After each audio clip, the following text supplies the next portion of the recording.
ইরানের পশ্চিম সীমান্ত জুড়ে একের পর এক ভারী সামরিক সরঞ্জাম মোতায়েন, সীমান্তরক্ষী বাহিনীর সর্বোচ্চ সতর্কতা এবং পূর্ণাঙ্গ যুদ্ধ প্রস্তুতির খবর নতুন করে মধ্যপ্রাচ্যের নিরাপত্তা পরিস্থিতিকে আলোচনায় নিয়ে এসেছে। এমন এক সময়ে এই প্রস্তুতি দেখা যাচ্ছে যখন আন্তর্জাতিক অঙ্গনে ইরানকে ঘিরে নতুন কূটনৈতিক সমঝোতার সম্ভাবনা নিয়ে নানা আলোচনা চলছে। বিশেষ করে মার্কিন প্রেসিডেন্ট ডোনাল্ড ট্রাম্পের বক্তব্যে ইরানের সঙ্গে একটি সম্ভাব্য চুক্তির ইঙ্গিত উঠে আসার পর অনেকেই ধারণা করেছিলেন হয়তো উত্তেজনা কিছুটা কমতে পারে, কিন্তু বাস্তব চিত্র যেন সম্পূর্ণ ভিন্ন। কূটনৈতিক বার্তার পাশাপাশি সীমান্তে ইরানের সামরিক তৎপরতা আরও জোরালো হয়েছে। এর ফলে প্রশ্ন উঠছে, তেহরান কি সত্যিই সমঝোতার পথে এগোচ্ছে, নাকি সম্ভাব্য নতুন সংঘাতের জন্য নিজেদের প্রস্তুত করে তুলছে? 12 জুন ইরানের সীমান্তরক্ষী বাহিনী আনুষ্ঠানিকভাবে জানায়, দেশের সীমান্ত নিরাপত্তা বর্তমানে সবচেয়ে সতর্ক অবস্থায় রয়েছে। বিশেষ করে পশ্চিম সীমান্ত জুড়ে সব ইউনিটকে পূর্ণ অপারেশনাল প্রস্তুতিতে রাখা হয়েছে। কেরমানশাহ প্রদেশের সীমান্ত এলাকা পরিদর্শনের সময় এই তথ্য জানান ইরানের border guard commander brigadier general Ali Akbar Zahedan. তিনি বলেন, দেশের পশ্চিমাঞ্চলীয় সীমান্তে মোতায়েন থাকা সব সীমান্তরক্ষী ইউনিট শতভাগ প্রস্তুত রয়েছে এবং অন্যান্য সশস্ত্র বাহিনীর সহযোগিতায় সার্বিক নিরাপত্তা ব্যবস্থা আরও শক্তিশালী করা হয়েছে। তার দাবি, সীমান্তে যে কোনো ধরনের হুমকি মোকাবেলার জন্য ইরানের বাহিনী এখন সম্পূর্ণ প্রস্তুত। জেনারেল জাহিদান তার বক্তব্যে স্পষ্ট করে জানান, সীমান্ত এলাকায় কোনো সন্ত্রাসী গোষ্ঠী, সশস্ত্র সংগঠন কিংবা নিরাপত্তা বিঘ্নকারী কোনো পক্ষ যদি নাশকতার চেষ্টা করে, তাহলে তাদের বিরুদ্ধে দ্রুত, কঠোর এবং কার্যকর প্রতিরোধমূলক ব্যবস্থা নেওয়া হবে। তার এই কঠোর অবস্থান নতুন করে দৃষ্টি আকর্ষণ করছে, কারণ সাম্প্রতিক মাসগুলোতে মধ্যপ্রাচ্যের বিভিন্ন দেশে নিরাপত্তা পরিস্থিতি অস্থির হয়ে উঠছে। বিভিন্ন সীমান্ত এলাকায় সশস্ত্র গোষ্ঠীর তৎপরতা, অবৈধ অনুপ্রবেশ এবং চোরাচালান নিয়ে উদ্বেগও বেড়েছে। ইরান দীর্ঘদিন ধরেই দাবি করে আসছে, সীমান্তবর্তী এলাকায় বিভিন্ন গোষ্ঠী অস্থিতিশীলতা তৈরির চেষ্টা করছে। তাই তাদের মতে সীমান্তে অতিরিক্ত সতর্কতা শুধুমাত্র সামরিক প্রদর্শন নয়, বরং জাতীয় নিরাপত্তা নিশ্চিত করারই অংশ। তবে ইরানের এই প্রস্তুতি শুধু সামরিক নিরাপত্তার মধ্যেই সীমাবদ্ধ নয়। সীমান্ত এলাকায় বৈধ অর্থনৈতিক কার্যক্রমও যাতে ব্যাহত না হয়, সেদিকেও সমান গুরুত্ব দেওয়া হচ্ছে বলে জানিয়েছেন জাহিদান। তিনি বলেন, সীমান্ত টার্মিনালগুলোতে বৈধ বাণিজ্য স্বাভাবিকভাবে পরিচালিত হচ্ছে এবং ব্যবসায়ীদের জন্য প্রয়োজনীয় সহায়তা অব্যাহত রয়েছে। একই সঙ্গে চোরাচালান, অবৈধ পণ্য পরিবহন এবং সীমান্ত ব্যবহার করে সংঘটিত যে কোনো অপরাধ দমনে সীমান্তরক্ষী বাহিনী কঠোর অবস্থান বজায় রেখেছে। অর্থাৎ একদিকে নিরাপত্তা জোরদার করা হচ্ছে, অন্যদিকে অর্থনৈতিক কার্যক্রম সচল রাখারও চেষ্টা করাচ্ছে তেহরান। প্রতিবেশী দেশগুলোর সঙ্গে নিরাপত্তা সহযোগিতার বিষয়েও গুরুত্বপূর্ণ বার্তা দিয়েছেন ইরানের এক শীর্ষ সামরিক কর্মকর্তা।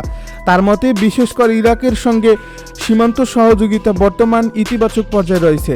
দুই দেশের নিরাপত্তা বাহিনীর মধ্যে গোয়েন্দা তথ্য আদান প্রদান, যৌথ সমন্বয় এবং সীমান্ত ব্যবস্থাপনা আরও শক্তিশালী হয়েছে। এই সমন্বয় সীমান্ত অঞ্চলের স্থিতিশীলতা বজায় রাখতে গুরুত্বপূর্ণ ভূমিকা রাখছে বলেও তিনি উল্লেখ করেন। বিশ্লেষকদের মতে, মধ্যপ্রাচ্যের বর্তমান অস্থিতিশীল পরিস্থিতিতে প্রতিবেশী দেশগুলোর সঙ্গে ঘনিষ্ঠ নিরাপত্তা সহযোগিতা ইরানের জন্য কৌশলগতভাবে অত্যন্ত গুরুত্বপূর্ণ। এদিকে সীমান্তে বাড়তি প্রস্তুতির পেছনে আরেকটি গুরুত্বপূর্ণ কারণও সামনে এসেছে। কয়েক সপ্তাহ পরেই অনুষ্ঠিত হবে পবিত্র আরবাইন উপলক্ষে বার্ষিক তীর্থযাত্রা। প্রতি বছর লাখো ধর্মপ্রাণ মানুষ ইরান থেকে ইরাকে যান এই ধর্মীয় আয়োজনে অংশ নিতে। এত বিশাল জনসমাগমের নিরাপত্তা নিশ্চিত করতে এখন থেকেই সীমান্তে বিশেষ ব্যবস্থা নেওয়া হচ্ছে। জাহিদান জানান, খোসরাবি সীমান্ত ক্রসিং সহ ইরাকগামী সব প্রবেশপথে অতিরিক্ত নিরাপত্তা বাহিনী মোতায়েন করা হয়েছে। পাশাপাশি অন্যান্য সরকারি সংস্থা, নিরাপত্তা প্রতিষ্ঠান এবং সেবা প্রদানকারী বিভাগের সঙ্গে সমন্বয় করে যাত্রীদের নিরাপদ ও নির্বিঘ্ন যাতায়াত নিশ্চিত করার পরিকল্পনা নেওয়া হয়েছে। তার ভাষায়, সীমান্ত সুরক্ষা, বৈধ অর্থনৈতিক কার্যক্রম অব্যাহত রাখা এবং আরবাইন উপলক্ষে আগত যাত্রীদের সর্বোচ্চ সেবা নিশ্চিত করতে সীমান্তরক্ষী বাহিনী তাদের পূর্ণ সক্ষমতা নিয়ে কাজ করছে। অর্থাৎ এই প্রস্তুতির একটি বড় অংশ ধর্মীয় অনুষ্ঠানকে কেন্দ্র করে হলেও নিরাপত্তা ব্যবস্থার ব্যাপ্তি শুধু তীর্থযাত্রীদের মধ্যেই সীমাবদ্ধ নয়, বরং সম্ভাব্য সব ধরনের ঝুঁকি বিবেচনায় রেখেই পুরো সীমান্ত ব্যবস্থাকে আরও শক্তিশালী করা হয়েছে। তবে আন্তর্জাতিক বিশ্লেষকদের একাংশ মনে করছেন, বর্তমান পরিস্থিতিকে শুধুমাত্র আরবাইন উপলক্ষে নেওয়া নিরাপত্তা ব্যবস্থা হিসেবে দেখলে পুরো চিত্রটি বোঝা যাবে না।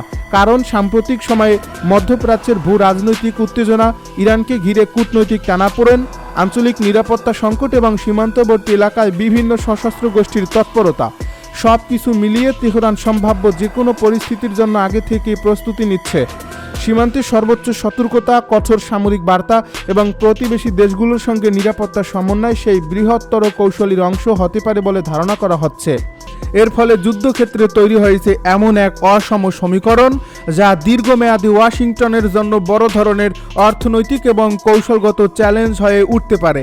মার্কিন সামরিক বাহিনীর তথ্য অনুযায়ী হরমুজ প্রণালী ও আশপাশের আন্তর্জাতিক জলসীমায় সাম্প্রতিক সময়ে একাধিক একমুখী বা ওয়ান ওয়ে ড্রোন উড়তে দেখা গেছে।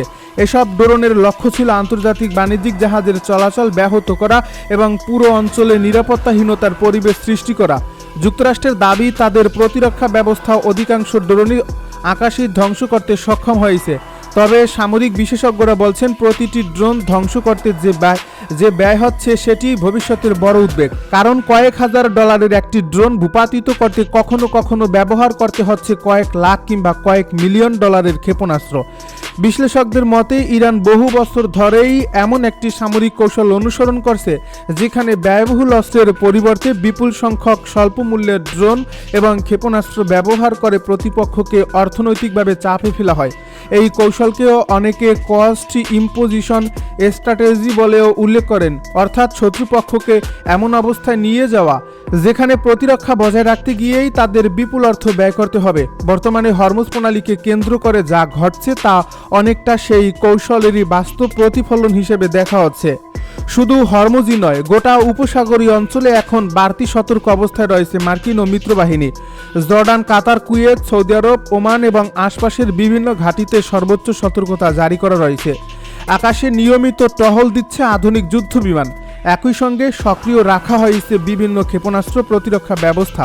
তবে এসব ব্যবস্থা পরিচালনা করতে যে বিপুল অর্থ, জনবল এবং প্রযুক্তিগত সক্ষমতার প্রয়োজন হয় তা দীর্ঘ সময় ধরে রাখা অত্যন্ত কঠিন বলে মনে করছেন সামরিক বিশ্লেষকেরা।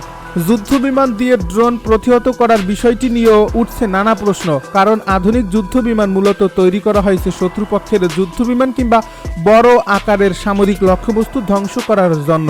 কিন্তু ছোট আকারের, নিচু দিয়ে উড়ে যাওয়া এবং তুলনামূলক ধীরগতির ড্রোন শনাক্ত ও ধ্বংস করতে এসব যুদ্ধবিমান ব্যবহার করা অত্যন্ত ব্যয়বহুল। তাছাড়া এতে যুদ্ধবিমানের ইঞ্জিন, অস্ত্র ব্যবস্থা এবং পাইলটদের উপরও অতিরিক্ত চাপ সৃষ্টি হয়। সামরিক গবেষণা প্রতিষ্ঠানগুলোর বিশ্লেষণে বলা হয়েছে, বর্তমানে একটি আধুনিক যুদ্ধবিমান মাত্র 1 ঘন্টা আকাশে পরিচালনা করতেই কয়েক হাজার থেকে কয়েক 10,000 ডলার পর্যন্ত ব্যয় হয়। এর সঙ্গে যদি যোগ হয় আকাশ থেকে নিক্ষেপযোগ্য অত্যাধুনিক ক্ষেপণাস্ত্রের মূল্য, তাহলে একটি মাত্র ড্রোন ধ্বংস করতেই ব্যয় দাঁড়াবে কয়েক লাখ ডলার পর্যন্ত।